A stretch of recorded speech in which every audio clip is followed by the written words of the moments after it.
Olá, sejam todos muito bem-vindos a mais um episódio do RadioCast, nosso podcast de mercado feito por praticantes. Meu nome é Ana Luísa Westphalen e eu divido aqui o microfone com Felipe Miranda e o Jojo Waxman, além do Salim Matar, nosso convidado de hoje. O Salim é fundador da Localiza, ex-secretário de Desestatização e Privatização do Ministério da Economia e atual consultor de privatização do governo Romeu Zema, lá em Minas Gerais. Tudo bem, Salim? Tudo bem, é um prazer estar com vocês novamente. Salim, sempre um prazer enorme conversar e aprender, acima de tudo, com você. Muito obrigado por estar aqui, é um privilégio. Sua trajetória como empreendedor, como brasileiro, como secretário, deixou um legado importante de que a gente muito se orgulha aqui.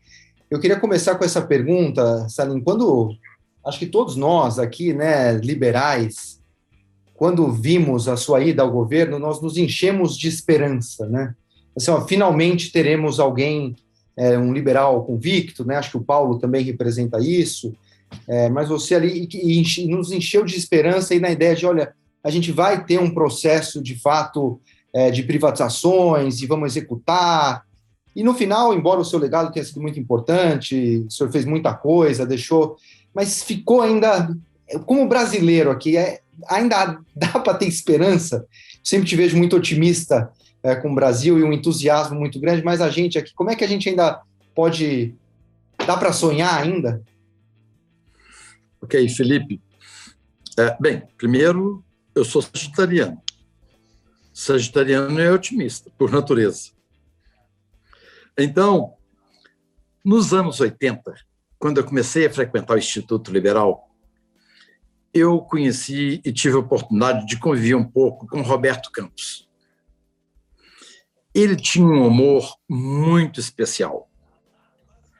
E ele, então, às vezes falava o seguinte: não, fica tranquilo, o país não tem nenhum risco de dar certo.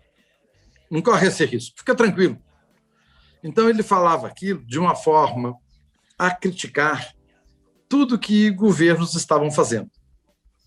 Então, eu nunca me esqueci desse jeito dele falar, não tem chance de dar certo, ok? Então, passaram-se os anos e houve aquela candidatura num momento de polarização entre Bolsonaro e Haddad, e Bolsonaro estava com um discurso muito interessante para nós liberais. Ele falava em fechar a empresa do trem-bala, ele falava em fechar a TV da Dilma, falava em privatizações, reduzir o tamanho do Estado, e o que mais me chamava a atenção dele, que eu adoto essa frase até hoje, essa frase de autoria dele: tirar o Estado do cangote do cidadão. Você quer um marketing melhor do que isso? Tirar o Estado do cangote do cidadão? Espetacular. Eu falei, bem, eu já estava sofrendo bullying do Paulo Guedes por praticamente um ano, e aí eu resolvi aceitar ir para o governo. Quando eu fui para o governo, eu me lembrei muito de Roberto Campos, porque eu fiquei no governo 18 meses. E eu me lembrava dele todos os dias. Porque, olha, como as coisas são, é muito difícil do Brasil dar certo. Nós temos que fazer uma mudança brutal no Brasil. E nós fomos para lá, eu, Paulo Ebel, Guedes, Carlos da Costa, Troirro e muitos outros que nós somos lá, nós vamos poder fazer uma disrupção no governo, fazer uma transformação no governo. E eu, por exemplo, meu principal objetivo era privatizar o máximo que fosse possível. Durante o período de transição em Brasília, me entregaram um relatório que estava lá o seguinte: 134 estatais federais. Eu peguei aquele relatório, levei à noite para o hotel, li aquele relatório. Mineiro é desconfiado, nasceu entre montanha, ele não sabe o que tem depois da montanha, então ele sobe uma montanha, na hora que sobe lá no alto da montanha, outra montanha de novo, já fica desconfiado de novo. E assim sobe a outra montanha, mais montanha. Então, o mineiro é desconfiado. Então, eu peguei aquele relatório de 134 estatais, mineiro que sou, Não acreditei. E fomos fazer um levantamento real de quantas estatais, suas subsidiárias, coligadas e investidas existiam no governo federal.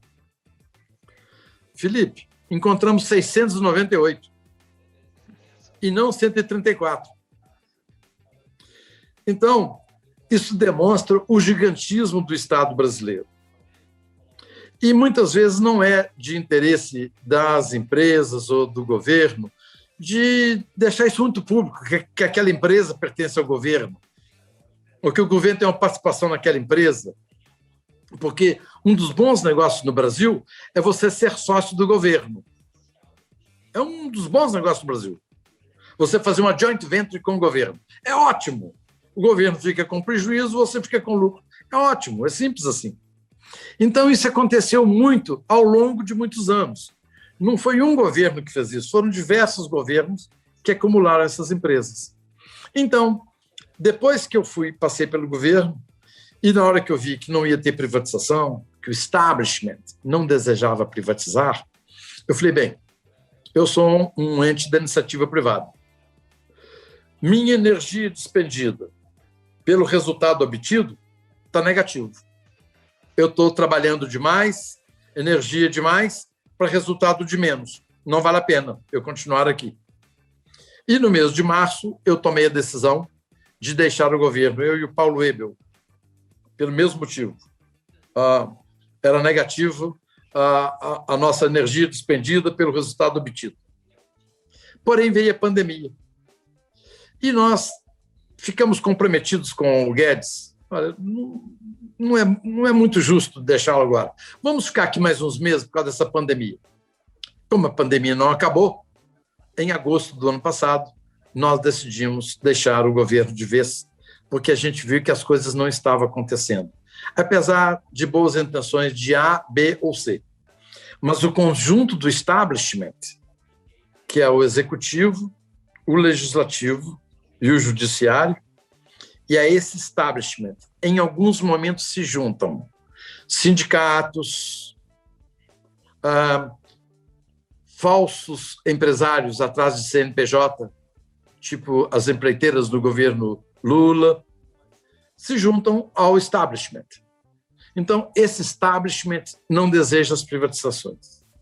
Motivo pelo qual, quando eu enxerguei isso, eu lembrei do Roberto Campos. Não tem risco de dar certo.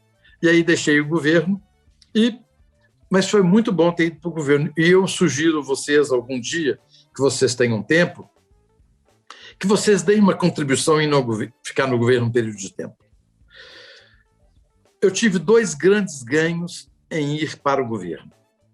O primeiro ganho que eu tive foi o seguinte: se eu não tivesse ido para o governo, eu não teria sabido tão robusto foi o processo de sucessão nas minhas empresas. Tão robusto foi, Felipe, que eu me dei ao luxo de, ao sair do governo, não ter que voltar para as minhas empresas. Então, poucos empresários conseguem fazer esse processo de sucessão sem trauma, com sucesso. Eu consegui. Então, eu coroei minha carreira empresarial fazendo um robusto processo de sucessão. E o segundo ganho que eu tive foi que eu conheci as entranhas do poder, as entranhas do governo, as entranhas da máquina por dentro. E aí é que eu falo que o Roberto Campos tinha razão. Então, esse aprendizado que eu tive fez com que, quando eu saí do governo, eu falei, eu não vou conseguir dormir em paz se eu não fizer alguma coisa. Então, eu não voltei para as minhas empresas e estou dedicando meu tempo a disseminar as ideias liberais. Tem 521 anos que esse país foi descoberto. Nunca teve um governo liberal, nunca teve uma chance. Esse país está sendo governado pelos sociais-democratas, que, além de governar esse país por 35 anos, esses sociais-democratas deixaram um legado que se chama Constituição de 1988. Absolutamente centralizadora, regulamentadora, de esquerda. E, graças a essa Constituição, nós temos esse Estado gigantesco. Se nós temos um Estado gigantesco, é como numa balança. alguém paga por isso. Daí tamanha pobreza no Brasil. Então, essa desigualdade e pobreza no Brasil, que nós estamos assistindo agora com a pandemia, é proveniente de um Estado gigantesco. Então, nós precisamos, em algum momento, e somente um governo liberal vai fazer isso, porque governos sociais-democratas vão continuar aumentando a máquina. Então, um governo liberal acredita que quanto mais governo, menos liberdade. Então, nós precisamos reduzir o tamanho do governo para aumentar a liberdade. Então, somente liberais serão capazes de reduzir o tamanho do Estado. E é possível a gente ter um governo liberal, de fato, no Brasil? A gente sempre, quando começa a se aproximar da eleição, e a gente vê de novo, não, ano que vem está perdido, não vai ter reforma porque não é eleitoreiro. Vai ter que gastar mais porque isso dá visibilidade. Acho difícil, eu desejo aqui do fundo do meu coração, e tenho participação também, obviamente, muito mais limitada que o senhor, na causa liberal, mas também advogo bastante dentro das minhas limitações sobre isso. Mas dar tangibilidade a essa ideia, a gente ter concretamente um governo liberal que vai ser eleito com esse discurso e vai tocar, de fato, essa agenda, o quão distante a gente está disso? Felipe, estamos muito distantes disso, infelizmente. E eu vou te explicar por que estamos distantes disso. Poucas pessoas sabem o que é liberalismo. Então, o liberalismo é uma coisa muito de elite. O liberalismo não penetra na base da população brasileira, nos eleitores que elegem pessoas. Então, o liberalismo não traz ninguém, não faz ninguém ganhar eleição. Por outro lado, o discurso da esquerda é muito mais gostoso de fazer. É delícia de ser ouvido, porque são promessas que não vão acontecer, como tem acontecido nesses 35 anos. Ô, Felipe, nós temos 11 milhões de analfabetos no Brasil. Eu te pergunto, será que desde 1985, eu estou dando um corte em 85, porque eu podia pegar o Brasil desde o descobrimento, proclamação da República, podia pegar o período da Revolução de 64, não, estou pegando aqui no período que os sociais-democratas chamam de redemocratização do Brasil. Eles estão lá há 35 anos, os sociais-democratas. Eu pergunto, por que em 35 anos os sociais-democratas não erradicaram o analfabetismo no Brasil? Sendo que nós temos, além de 11 milhões de analfabetos, nós temos 38 milhões de analfabetos funcionais, que são aquelas pessoas que não sabem interpretar um texto ou fazer corretamente as operações de matemática. Por quê? Não interessa aos sociais-democratas, social-democrata é centro-esquerda, tá? Exemplo, PT é social-democrata, PSOL social-democrata, PSDB social-democrata, uns mais de extrema esquerda, outros mais de centro, mas são todos sociais-democratas. Então, MDB social-democrata, DEM é social-democrata, não tem no Brasil nenhum partido de direita. Surgiu novo com uma pauta econômica liberal, mas só uma pauta econômica, pequena. Não é um partido liberal. Não é um partido conservador. Então, o Brasil carece de partido que represente a sociedade brasileira conservadora. A maior parte da população brasileira é feita de conservadores. E liberal é um sistema de governo que poderá fazer com que o cidadão brasileiro possua melhor qualidade de vida. Por isso que eu falo que os liberais não tiveram chance. E você me fez essa pergunta. Liberal não ganha eleição. Liberal não sabe mentir. Liberal não sabe prometer que não vai cumprir. Então não ganha eleição. O que ganha eleição é isso que vocês estão vendo aí.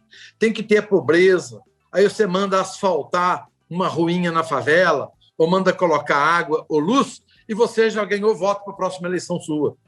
Então, eles precisam da pobreza para se elegerem. Por isso que não erradicam pobreza no Brasil, porque tem um interesse grande da pobreza continuar pobre. Por exemplo, nós temos hoje, vamos falar o seguinte, todos nós somos cidadãos, ok? Mas alguns cidadãos brasileiros têm uma vida diferenciada. Existem os pagadores de impostos e existem os consumidores de impostos. Por exemplo, um cidadão brasileiro normal que precisar de ir a um posto de saúde, ao SUS, ele vai nos hospitais públicos, que vocês têm uma noção de como deve ser. Já os nossos senadores e os nossos deputados têm plano de saúde próprio. Eles não usam o sistema de saúde do povo. O correto é igualzinho na Bélgica. O sistema de saúde do primeiro-ministro ou o sistema de saúde de um cidadão simples é o mesmo sistema de saúde para todos. Você fica no quarto ao lado. Ou seja, é um sistema de saúde único para todos os cidadãos. No Brasil, o SUS é para a pobreza. Agora, militares têm um sistema de saúde diferenciado, o Congresso tem sistema de saúde diferenciado.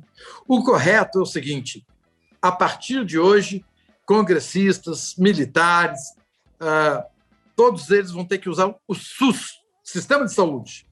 Imediatamente, o Congresso vai votar a lei comprando equipamentos, sofisticando o SUS, ampliando o SUS, melhorando a qualidade dos médicos, porque eles vão ter que usar esse sistema.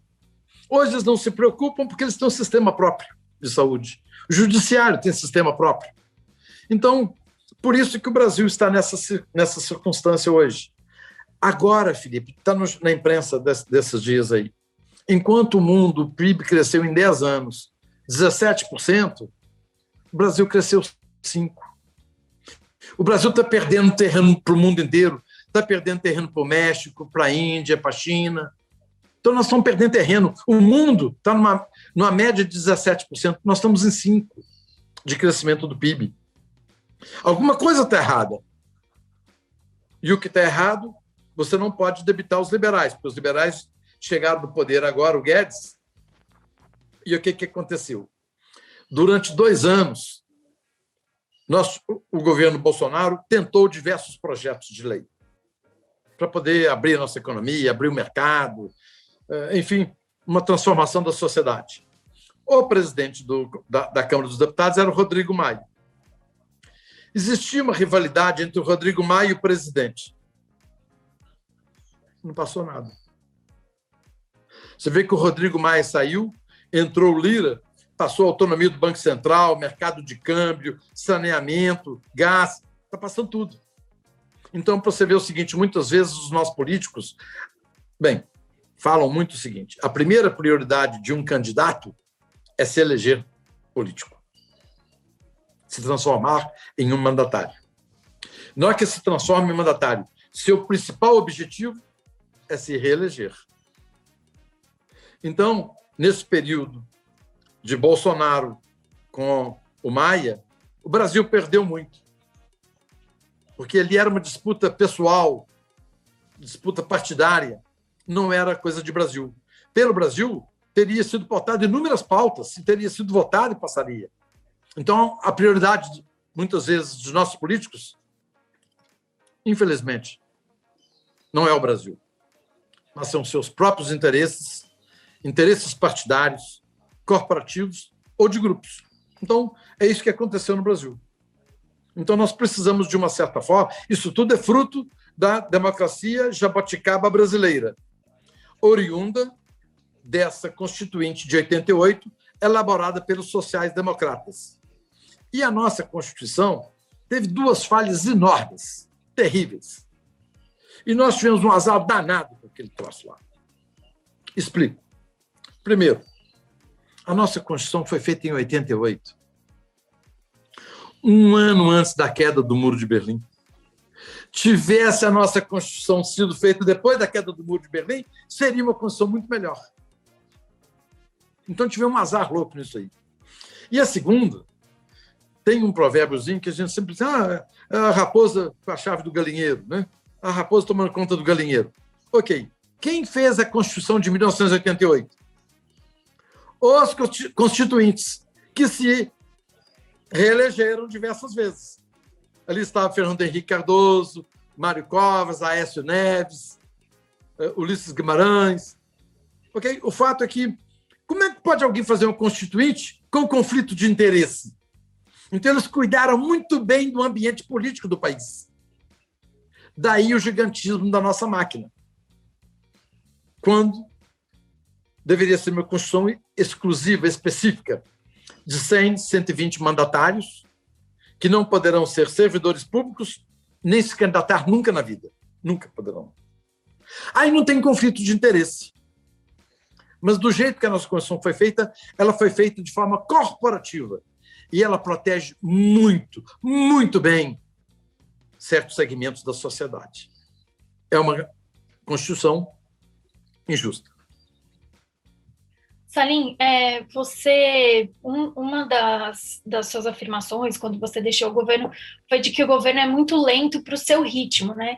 Em termos mais práticos aqui, você imagina, conhecendo a composição do governo, se dá para sair alguma coisa na agenda de privatizações nesse governo? E você também mencionou dessa rixa entre Bolsonaro e o presidente da Câmara, Rodrigo Maia, que isso atrapalhou muito. A sua visão muda hoje com essa nova composição do Congresso, com Arthur Lira na Câmara? Sobre privatizações, nós estamos entrando no 28º mês de governo, ok? Então, 28 meses se passaram. Nesses 28 meses de governo, eu informo a vocês que uma empresa foi fechada. Eu tive o prazer de fechar uma empresa, mas não por meu mérito. Essa empresa se chama Caseng, Companhia de Armazéns e Silos de Minas Gerais. Essa empresa, nos anos 90, foi dada em pagamento ao governo federal por empréstimos ao Estado de Minas. E essa empresa, desde que está no governo federal, há 21 anos, está sendo privatizada. Na realidade, fechada, porque não teve interesse, não teve nenhum interessado. Coisas de governo são sempre assim. Às vezes, uma coisa que ninguém nem teve interesse em comprar, essa coisa. Então, essa coisa demorou 21 anos. Na hora de fechar, eu estava no governo ainda, eu já ia assinar o fechamento dessa empresa, quando o Tesouro, ou seja, a máquina, falou, não, vamos marcar outra assembleia daqui a 60 dias, que nós não tivemos tempo de fazer isso. Vamos preparar um arcabouço de pareceres. 21 anos e eles não tiveram tempo de fazer o parecer. Postergamos a Assembleia por 60 dias. Depois de postergado, pediram mais uma postergação. Finalmente, essa empresa foi fechada. Não teve nenhum mérito meu, porque tem 21 anos que essa empresa está sendo fechada. Então, Ana, isso é a máquina. É assim que a máquina funciona. A máquina não aceita ser reduzida de tamanho. Não aceita ser reduzido de tamanho. O establishment, para ter poder, ele precisa ter grandiosidade. Se o Estado for pequenininho e enxuto, o poder diminui. Então, não há interesse das elites brasileiras em aprovar, em apreciar, em ajudar, apoiar, concluir um processo de privatização. Então, a elite brasileira, elite bem entendido, establishment, não deseja. Por isso que nesse governo, acredito que eles estão falando que o Correio vai ser privatizado. Eu faço apostas. Individualmente pode me ligar, eu faço aposta. O Correio não será privatizado nesse governo. E a outra empresa é a Eletrobras. Eu estou torcendo para a Eletrobras ser capitalizada. Ela precisa de dinheiro para ela continuar existindo, investindo. Ela precisa investir 14 bilhões por ano. Ela só tem 1,5, 2 bilhões por ano. Então, ela falta ainda 12 bilhões por ano que ela precisa para investir. O governo não tem dinheiro nem para poder ajudar os mais desvalidos e necessitados neste momento de pandemia. O que temos que fazer? Tem dinheiro sobrando na iniciativa privada. Vamos capitalizá-la, o privado coloca dinheiro na empresa e a empresa continua acelerando o seu crescimento. Mas existe uma grande resistência ainda com relação à capitalização da Eletrobras, por isso que não anda. Então, o projeto que está lá no Congresso da Eletrobras já tem 14 meses, não acontece nada. Por quê? Porque a mentalidade existente é uma mentalidade social-democrata a favor de um Estado grande. O Estado que tudo pode, que tudo deve fazer. E que os cidadãos não são capazes. Nós, Estado, então, vamos decidir pelo cidadão.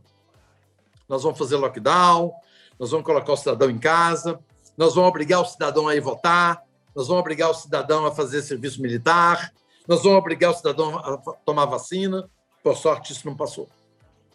Então, o Estado social-democrata parte do princípio que o cidadão é um beócio. Ele só serve para poder pagar imposto, mais nada. Na Eletrobras, o senhor está em qual, na aposta da Eletrobras, em qual ponta?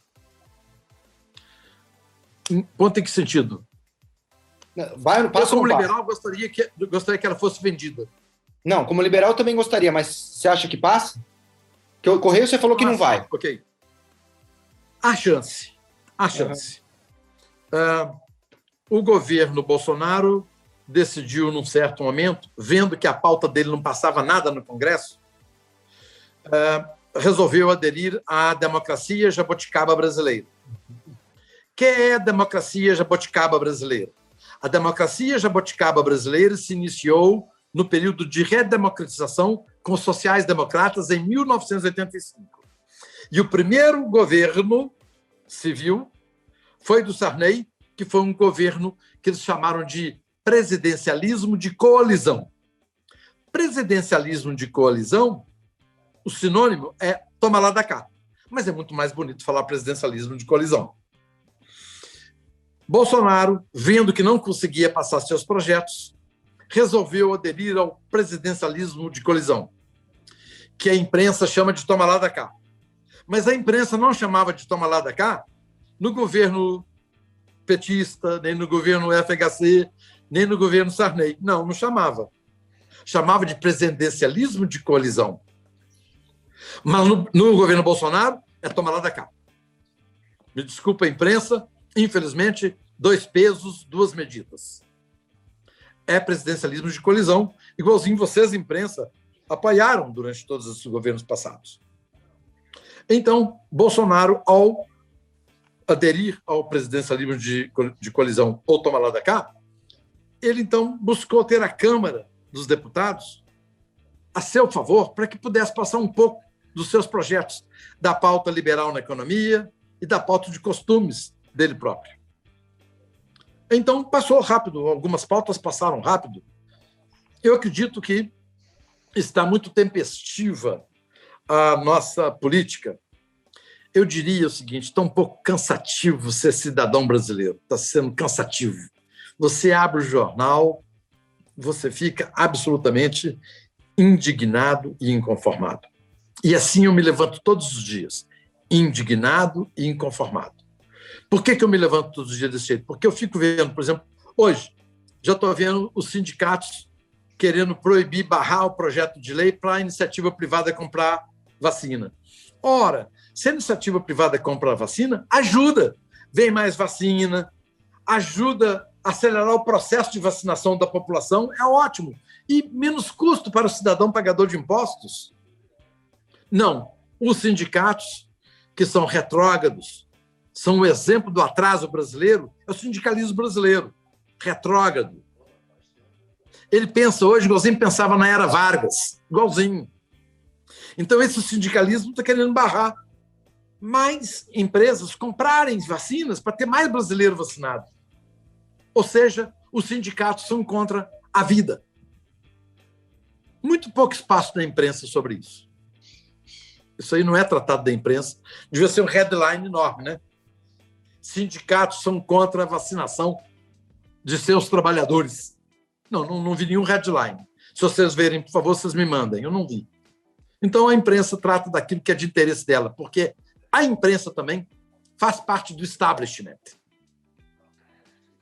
A grande imprensa, ao longo dos anos da social-democracia, ela viveu num cordão umbilical com o Estado, recebendo absurdas verbas das estatais e do governo. Então, quando o Bolsonaro chegou ao poder, cortou 1 bilhão e 800 milhões de verbas para a imprensa. Isso fez com que, vocês já sabem, o resto da história. Os jornais todos diminuíram, quantidade de pessoas, lucro diminuiu, alguns no prejuízo, por quê? Sumiu 1 bilhão e 800. Como houve esse corte, então você tem a imprensa toda contra o Bolsonaro. Nesse momento, nós temos uma imprensa tendenciosa, porque, na realidade, Bolsonaro fez uma coisa que atingiu diretamente a imprensa. Então, a imprensa brasileira, por ser, então, durante o governo Bolsonaro, ela é tendenciosa, e você não vê muitas coisas que você deveria ver na imprensa, você não vê. Mas você vê tudo sobre o Bolsonaro. Não sou um bolsonarista, não sou. Eu sou um cidadão sensato, que eu sei ler jornal, eu sei interpretar o jornal. Então, eu consigo, pelos títulos do jornal, eu consigo ver a tendência do jornal. Então, como cidadão, sinto muito que a nossa imprensa esteja desse jeito. Eu tô aqui quieto, Salim, Jojo, a gente já teve prazer de se conhecer em outras oportunidades, e eu sempre vejo você com essa mesma energia, né? E apesar disso daqui ser uma certa... Eu não sei, quer dizer, como transformar uma ducha de água fria naquele banho que te acorda, né, para mexer para frente. Quer dizer, você falou algumas vezes aí da origem quer dizer, da origem e das raízes da nossa Constituinte, que acabam né, respondendo por um pedaço relevante do que a gente está vendo aí. E você também falou do Partido Novo, de outras tentativas. Quer dizer, como é que você vê, agora que você falou que experimentou a visão de como funciona o mundo político, quer dizer, e tendo feito toda a carreira que você fez do mundo empresarial, quer dizer, como é que o que as pessoas têm que fazer para que as mudanças e, vamos dizer assim, a veia empreendedora chegue, quer dizer, como é que as pessoas... Fundar empresa, você já mostrou que sabe fundar e até passar para os outros. Mas e como é que funda partido, então? Como é que a gente muda essa quer dizer, como é que, né, como é que limpa a turma, quer dizer, dá uma chance nova, entendeu? Zera a pedra para começar de novo isso. Ótima pergunta. Jojo, quem fez a Constituição foram os políticos, ok? Uhum. Se você quiser abrir um posto de gasolina, você abre legal, você arruma um terreno, arruma uma petroleira, você abre um posto de gasolina. Se você quiser abrir uma padaria, você aluga um imóvel, arruma um bom padeiro e você abre uma padaria, ok? Para abrir partido, existem regras. E essas regras praticamente impossibilitam um certo tipo de pessoa da sociedade abrir partido. Então, a sociedade brasileira, nós temos hoje 33 partidos no Congresso. E temos 77 em registro. Eu estou falando, Jojo, que nós poderemos ter um potencial de ter 110 partidos no Brasil. Eu acho bem muito, tá? 110 partidos. A gente vê Inglaterra, França, Estados Unidos com 3, 4, 5 partidos. Então, eu acho bem muito 110 partidos. Mas isso é fruto da Constituição brasileira. Democracia jabuticaba brasileira, que permite... E, no Brasil, o partido, de uma certa forma, na estrutura em que ele foi feito, o partido passa a ser de propriedade das pessoas. Então, se você pensar qualquer sigla, imediatamente vem à sua mente o dono do partido. Sigla, dono. Sigla, dono. Então, é preciso, num certo momento, por isso que eu estou falando o seguinte, somente liberal que vai fazer isso. Precisa ter uma reforma partidária no país. E outra coisa, partido aqui no Brasil é tudo misturado, você não sabe que bandeira que eles defendem. Então, de uma certa forma, em palanque, o partido promete uma coisa, no Congresso vota diferente do que prometeu. Por isso que eu defendo o recall.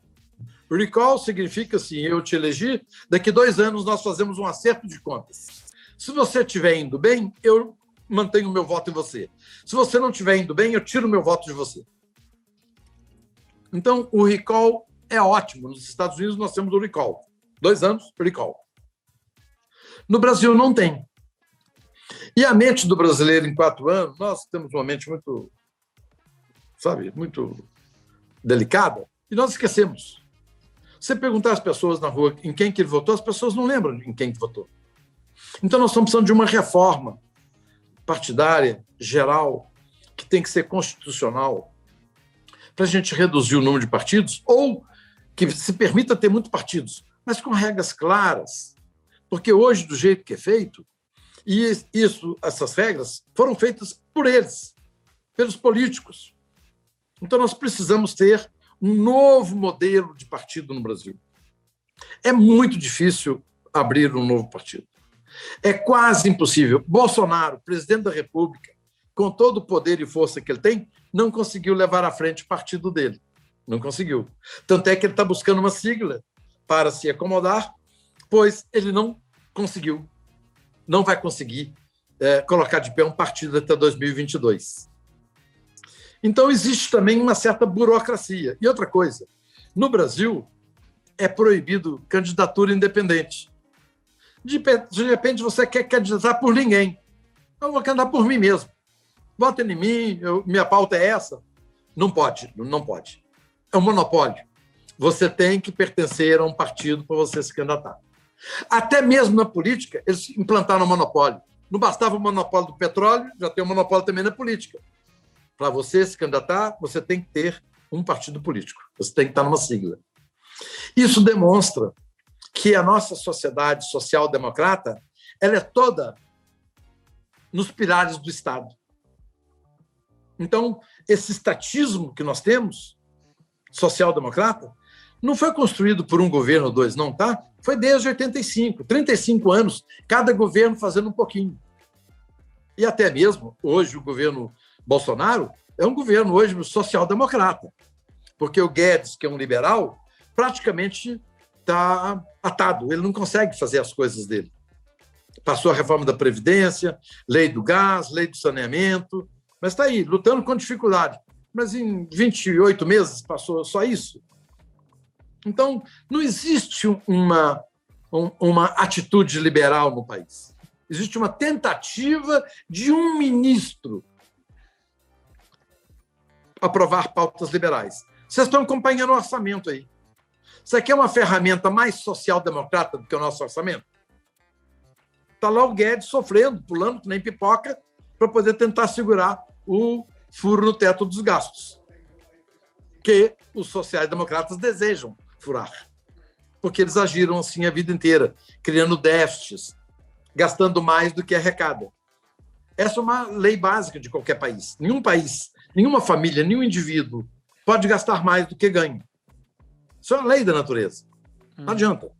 Isso vai te custar caro. Mas o nosso Estado tem, ao longo de muitos anos, gastado mais do que arrecada. E daí tivemos períodos de hiperinflação, tivemos períodos de dificuldade, desemprego, tudo por causa de não termos um orçamento que seja fielmente bem cumprido. E até porque esse orçamento, uma grande parte dele, vai custear o Estado e sobra muito pouco para investimento. Agora, deixa eu emendar numa outra pergunta aqui que me veio à cabeça no meio da tua resposta, que é: quanto você acha, que você falou de partidos que prometem uma coisa em palanque e acabam executando outra, né? Um pedaço da eleição do Bolsonaro foi feita, vamos dizer assim, às custas de uma bandeira liberal, né? Quanto você acha que a bandeira liberal sai arranhada depois dessa experiência? Quer dizer, quão difícil vai ser para a próxima pessoa que carregar a bandeira liberal nas próximas eleições, quer dizer, sabe, se desvincular dessa experiência de que parecia, mas não foi? A pauta conservadora de Bolsonaro, conservadora na família, na sociedade, nos costumes, e a pauta liberal na economia com Guedes, essas duas pautas elegeram Bolsonaro. Eu mesmo me engajei na candidatura de Bolsonaro, porque na hora que ele falou tirar o Estado do cangote do cidadão. Opa, é comigo mesmo. Presente, estou aqui. Eu vi que fazia sentido, Então, eu fui para... E mais do que isso, mais do que votar, eu fui para o governo. Até que eu vi que não ia acontecer nada disso. Então, na realidade, ele foi eleito, sim, com a pauta conservadora liberal. E a pauta conservadora não passa no Congresso. Você verifica aí a dificuldade de passar a pauta de armas, a dificuldade que foi uma promessa de campanha dele. O Congresso não aceita. E, na pauta liberal, o ministro Guedes conseguiu fazer pouca coisa. Então, de uma certa forma, há uma decepção com o que aconteceu. Não uma decepção com os liberais, porque essa população que julga sabe ler e entender. Essa população que julga sabe interpretar um texto. Então, eles sabem que não foi culpa dos liberais. Que os liberais, de uma certa forma, otimistas, abraçaram esse governo e foram tentar fazer alguma coisa. Culpa da retranca. Eu diria para você o seguinte, o Brasil, depois de 35 anos social-democrata, professores, escolas, sabe, tudo é social-democrata. Então, formou uma geração, inclusive, de empresários sociais-democratas. A grande parte do empresariado brasileiro é social-democrata, que acha que o governo tem que fazer isso, o Estado tem que fazer aquilo. Então, nós somos mal acostumados na escola, nós somos ideologizados sem saber, nós somos ideologizados com uma cultura de esquerda social-democrata. Por isso que a pauta liberal no Brasil não avançou tanto, porque precisamos convencer até mesmo os capitalistas a serem liberais. E eu, na minha rede, coloquei certa vez, quem financia a esquerda no Brasil são os empresários. Candidato do PSOL no Rio de Janeiro foi financiado por 2 banqueiros. Candidato do PSOL, 2 banqueiros. Então, quem financia a esquerda no Brasil é empresário. Tem outra instituição aí também que forma candidatos de esquerda, é mantida por empresários. Então, no Brasil, quem financia a esquerda é empresário. Até porque é chique, é bonito, sabe? Você buscar a igualdade, é chique, é legal. No jantar de smoking, comendo uma lagosta, tomando um vinho caríssimo, é fácil você meter pau na ecologia e defender certos valores que você não adere a eles. Você viveu sem eles, mas você defende esses valores.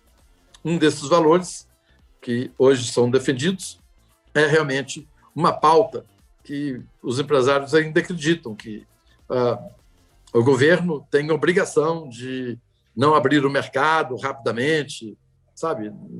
Os empresários não estão preparados, tem que ser mais gradual, a nossa conta de energia é muito alta, então nós não competimos com o exterior, tem que proteger.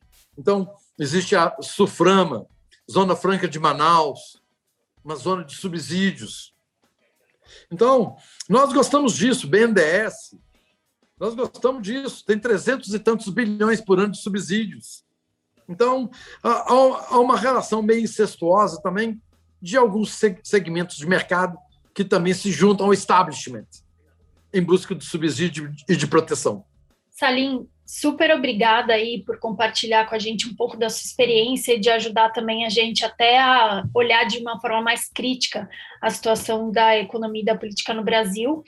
Tenho certeza que quem está ouvindo a gente gostou muito, inclusive aqui o Salim revelou para a gente que ele já teve até um programa de rádio, já foi radialista, porque ele se expressa tão bem aí com a voz. E se você gostou também da nossa conversa, não esquece de acompanhar o Radiocast no seu agregador de podcasts e também compartilhar com seus amigos. Até a próxima. Tchau, tchau. Até a próxima. Muito obrigado a todos vocês. Um abraço. Muito obrigado, Salim. Foi um prazer. Salim, muito obrigado, viu? Bom te ver. Um grande abraço.